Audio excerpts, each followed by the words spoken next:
So hello dear student, কেমন আছো? I hope প্রত্যেকে শুধু ভালো নয় ভীষণ ভালো আছো। স্ক্রিনের উপর যে প্রশ্নটা দেখা যাচ্ছে কি লেখা আছে দেখো, sine of alpha minus 540 degree লেখা রয়েছে। তো এটার ভ্যালু কোনটার সঙ্গে ম্যাচ করছে? অপশন এ আছে সাইন আলফা, অপশন বি আছে minus sine alpha, option C আছে কস আলফা, আর অপশন ডি আছে মাইনাস কস আলফা। তো দেখো এই প্রশ্নের আনসারটা করব, কিন্তু প্রথমে আমরা একটা কাজ করি। আলফা মাইনাস 540 ডিগ্রি, এটাকে আমি এভাবে লিখতে পারি minus of 540 degree minus alpha লিখতে পারি কি পারি না? হ্যাঁ পারি, কারণ মাইনাস প্লাসে মাইনাস, মাইনাসে মাইনাসে প্লাস। ক্লিয়ার? হ্যাঁ ক্লিয়ার। এবারে দেখো মাইনাস 540, তাই তো 540কে আমি 6 × 90 ডিগ্রি মাইনাস আলফা লিখতে পারি। হ্যাঁ লিখতে পারি। তাহলে এখানে দেখো sine of minus of 540 minus alpha লেখা যায়। হ্যাঁ লেখা যায়।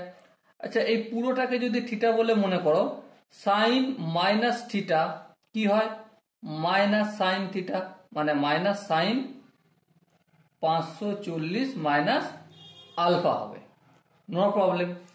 এর পরের স্টেপে দেখো মাইনাস সাইন 540 মানে কি 6 × 90 মাইনাস আলফা। তো আমরা কি জানি, এটা 6 × 90 রয়েছে, তার মানে এটা সাইনই থাকবে। হ্যাঁ ঠিক। আর এখানে মাইনাস আলফা রয়েছে, তো আলফাটা হয়ে যাবে। কিন্তু সামনে এই মাইনাস চিহ্ন রয়েছে, কিন্তু এটার জন্য প্লাস হবে না মাইনাস হবে সেটা দেখতে গেলে আমাদেরকে কি করতে হবে? কোয়াড্রেন্ট বিচার করতে হবে। যেমন 6 × 90 মানে একটা 90, দুটো 90, তিনটে 90, চারটে 90, পাঁচটা 90, ছটা 90। তা থেকে মাইনাস আলফা মানে সেকেন্ড কোয়াড্রেন্টে অবস্থান করছে, আর সেকেন্ড কোয়াড্রেন্ট মানে প্লাস প্লাস, আর এখানে তো প্রথম থেকে মাইনাস ছিল, তো গুণ করলে মাইনাস হয়ে যাবে প্লাস মাইনাসে। তো মাইনাস সাইন আলফা হবে সঠিক আনসার। এবারে দেখো এখানে যে অপশনগুলো রয়েছে তার মধ্যে কোন অপশন ঠিক? এখানে অপশন বি হবে আমাদের সঠিক আনসার। ওকে, আই হোপ প্রত্যেকে এই কোশ্চেনের কনসেপ্টটা বুঝতে পেরেছো। যদি কোনো জায়গায় বুঝতে অসুবিধা থাকে, কনফিউশন থাকে, কি করতে হবে?